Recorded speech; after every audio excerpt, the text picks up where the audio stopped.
I went to prison in Florida, so we go through what's called reception down there. Your first day in prison goes something like this. You get off the bus at a reception center. I went through the Orlando reception center. They get you off the bus. They strip you naked. They tell you to look at your toes, squat down, cough, spread your cheeks. It's a completely violating experience. Like, they shave you bald, take your clothes, smack you around a little bit. The officers love to call you whatever names they want. They don't. They're like to COs were the dregs of humanity. You know what I mean? Like, for the last stop. This is the last stop before you go to the grave, I guess.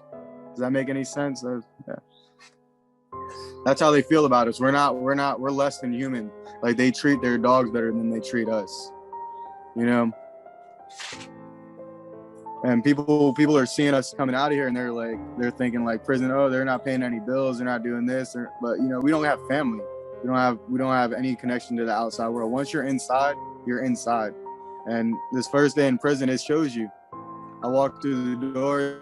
They get you naked. They get you through the process. Once you get a number stamped on you, you're no longer your name. You're no longer that person. I'm no longer who I was. I'm now just inmate H80234. That's it. All day, every day. Being in American prison is nothing like being in prison overseas or being in other prisons around the world. But it's a dog-eat-dog world in there, and it's scary. You know? Like, you live every day in fear. You're trying to figure out what you can do to get out, what you can do to get better. And honestly, almost the whole first year, I barely slept. It took me probably,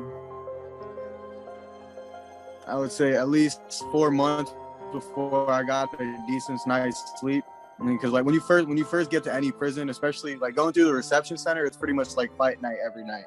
Because reception is people of all classes of felonies. You got people from general like vagrancies to all the way up to capital murderers in the reception center. You know what I mean? It's a mixed population.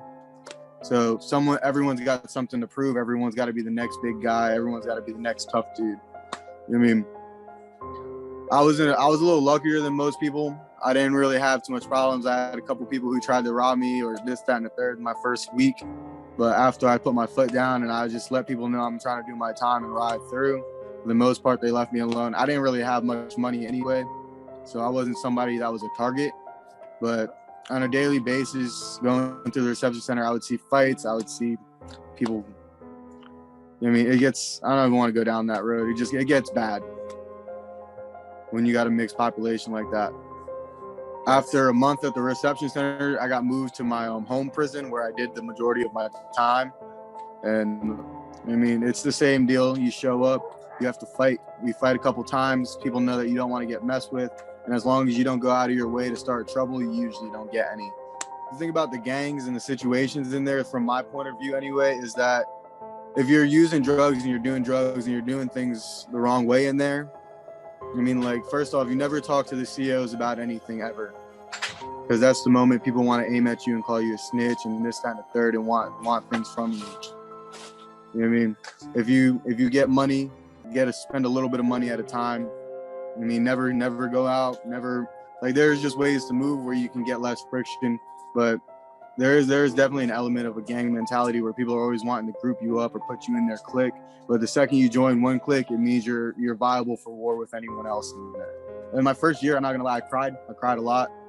I was scared. I was the only Puerto Rican dude who didn't speak no Spanish in the prison, with a majority of Black and Spanish people, and they're just, I was alone in there, trying to find my way, trying to find my future.